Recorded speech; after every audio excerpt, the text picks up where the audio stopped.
Hi there, welcome back to the YouTube channel. We're back again for another one of the old school dragon decks that I've done in the past that I'm updating with the cards from Tarkir, Dragonstorm, and today is Rith, Liberated, Primeval. The original version of Rith I did back on the 8th of September 2022 when I released it, so a lot 2.5 years ago basically nowadays. And it is really time to go back and update Rith with all the nice new tasty cards that have come in from Tarkir Dragonstorm. For those of you who've not seen Rith before, going back to Dominaria United, 2 red, green and white for a 5/5 dragon, has flying and ward 2, gives all our other dragons ward 2, and then whenever we deal excess damage to a creature or planeswalker at the end step, we get to have a 4/4 red dragon creature token come into play with flying. The original deck, from when I look back over it, I mean, the video's still here. If you want to search it on the YouTube channel, feel free.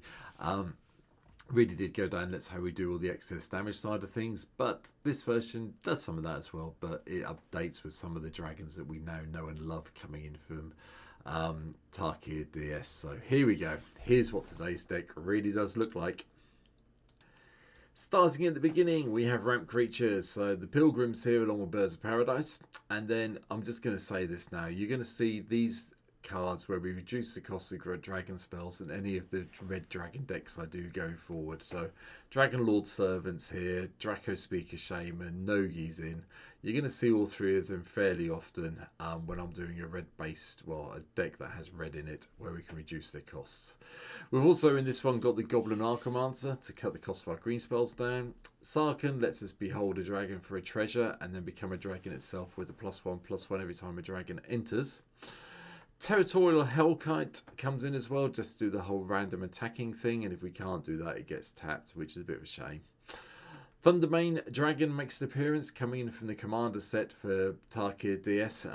Look at the top card at any time. 4 mana, sorry, for a 4/4 dragon with flying. And we can cast creature spells with power 4 greater from the top of our library and they gain haste. So like that a lot in this deck. Adult Gold Dragon is also in, flying, lifelink and haste.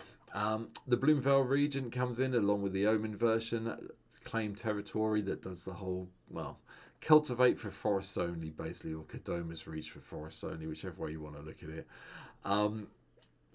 And also does the whole whenever another dragon or this enters you're getting 3 life, so we like that. Bonehorde Dracosaur, love the little dinosaurs you get, and the treasure tokens, again another dragon that's appeared since Rith was first printed. Ganix Astral Hunter comes in, dragons come in, we get treasure tokens. Goldlust Triad has the myriad, so whenever we attack we get copies attacking each of our opponents, apart from the one this is going at obviously, and when they deal combat damage we get a treasure token. That's great. 2 of the dragons you'd always expect to see in a red based dragon deck for the extra damage. Scourge of Valkus and Terror of the Peaks are here, but in this they do play because you can point their damage at smaller creatures, so you can make sure you trigger the excess side of things with Rith and do it that way, which is really helped by the Twin Flame Tyrant because that doubles up the damage that's dealt to opponent. So, you know, should be fairly straightforward to make some extra 4/4s. The Wrathful Red Dragon is also in nowadays. Whenever a dragon you control is dealt damage, it deals that much damage to any target that isn't a dragon. Ancient Copper Dragon gives us treasures. Lathis gives us additional treasures, dragons, as well as chucking around the Crusader Fire Breathing for 1 and a red to give all of our dragons +1/+0. Protector of the Wastes comes in as well. Now, I don't think this dragon's been respected enough yet in Commander. It's 4 and 2 white for a 5/5, and when it comes into play, you get to exile 2 target artifacts or enchantments controlled by different players, which is nice. And then you can pay 4 and a white to make it monstrous by putting 3 +1/+1 counters. You get an 8/8, and you get to repeat it. So yeah. It's a heavy mana investment. It's 11 mana for a 5/5 basically that takes out, 4 artifacts and or enchantments. But, yeah, course for a couple of terms, it's probably worth it. And I think it's a great card, especially like the artwork for some reason. It just resonates. Reminds me of my old Warhammer High Elf army back in the day. But anyway, Scourge of the Throne's in. As well, just so we can have a bit of fun with the additional attack step and the dethroning, I wanted to play the original dragons, so Shivering Dragons in. Now available in Foundations is uncommon, which I found very sad, but I'm glad it's back again, so bear that in mind. Obviously, from the new set from Tarkir DS, we've got to have Storm Scale Sinian in, just to do the +1/+1 and the Storm ability. The Brood Caller Scourge is also in, so we can put some of the dragons into play when we deal combat damage.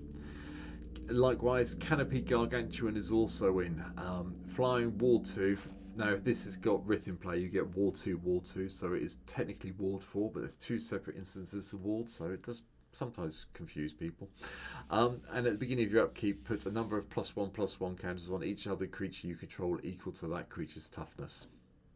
Yeah, your army soon gets out of hand with this in play, believe me. Old Gnawbone for the extra treasure tokens, and because we're having a bit of fun with this one, Flying Haste and Lieutenant for Tyrant's Familiar, 5 and double red, and whenever, as long as we control Rith, this becomes a 7/7 that when it attacks it deals 7 damage to target creature defending player controls. Another very easy way of triggering the excess damage to a smaller creature, so you can get that 4/4 dragon token in at your end step. Sorceries, well, they're here. We've got Farseek in for the little bit of land search. We've got Moton Exhale coming in for a bit of targeted removal if we need it, from Tarkir GS. Nature's Law, 3 visits for the manners ramping. Jessica's Will as one of the game changers in the deck, along with Search for Tomorrow for more ramping, Sky Shroud Claim, and Venture Forth for more ramping. A bit of control with Wrath of God and Blasphemous Act, and then some card draw and life gain with Shamanic Revelation, because you will be having a lot of creatures with power 4 more in play. Instance, we have Condemn, Path to Exile. You can play Swords to Plowshares if you prefer, your call entirely. Heroic Intervention makes everything indestructible and hexproof for a turn. Lightning Helix for a bit of targeted removal. So, you know, if a creature or opponent, or if a creature or planeswalker an opponent controls dealt excess damage, you've got a way of doing it with the Lightning Helix. Osseous Exhale's also in, just deal the 5 damage to target attacking or blocking creature, and if we've got a dragon in play, we get 2 life. Teferi's Protection is now on the game changer list, but it's still here for this, and a Chrome as well, because, you know, I'm playing a deck where I could potentially Alpha Strike big time, so the will's in. Artifacts, just more ramp and ways of making things even cheaper. So, Tantalite, Talisman, Elixir of Immortality to shuffle everything back in when it goes pear-shaped. Soaring, Arcane Signet, Cloudkeyed, named creature, Dragonstorm Globe, key. Absolutely key in every dragon deck. You will see this in every single deck I do that has a dragon in it going forward. It's a 3 mana ramp spell, basically. You know, tap it for a mana, but it gives all our dragons that little +1/+1 boost, which can be amazing. I think you've seen every single drafter, if you've been watching any of the draft videos around Tarkir Dragonstorm online, going mad about this. 5-color decks are dominating because of this. Basically, if you want to do well in draft at the moment, you play 5-color or you go down the Boros route. But if you're playing 5-color, you need at least one of these, if not more. Pick them up if you're drafting. And in Commander, they're just great once we get them in play. Herald's Horn cuts the cost of dragons down, as does Icon and Ancestry, pumps them up. And then Urza's Incubator cuts the cost of our dragons down even more. Enchantments, we had some fun. So we've got Dragon Tempest. You would not play a dragon deck without it if you've got red. Garruk's Uprising for the giving them more trample in the card draw. Sylvan Scavenging to either get some raccoons, because most of your creatures have power 4 or more, or you can chuck around some +1/+1 counters. And then we have the 3 Dragonstorms in the colour. So the Encroaching Dragonstorm lets us go and get basics and put them into battlefield tapped and go back to our hand when we play a dragon. Teeming Dragonstorm gives us a couple of 2/2 White Soldier tokens. And then Breaching Dragonstorm basically is a cascade spell. Difference is with this, it's not cascade, because as soon as you exile a card that doesn't have a you may cast it without paying its mana cost. So the spell's mana value is 8 or less. It's actually technically better than cascade, because you get to put the card in your hand as well. But yeah, when a dragon enters, you bounce it back to your hand. One card I've missed from the Enchantments land, Frontier Siege. Usually, yes, you go with dragons when you're playing a dragons deck, but you want the mana, so you go Khans with this one. It's a no-brainer. Lands, nothing particularly unexpected here. Red, green and white lands all the way through. Some ones that let you do some card draw. 4 of each basic.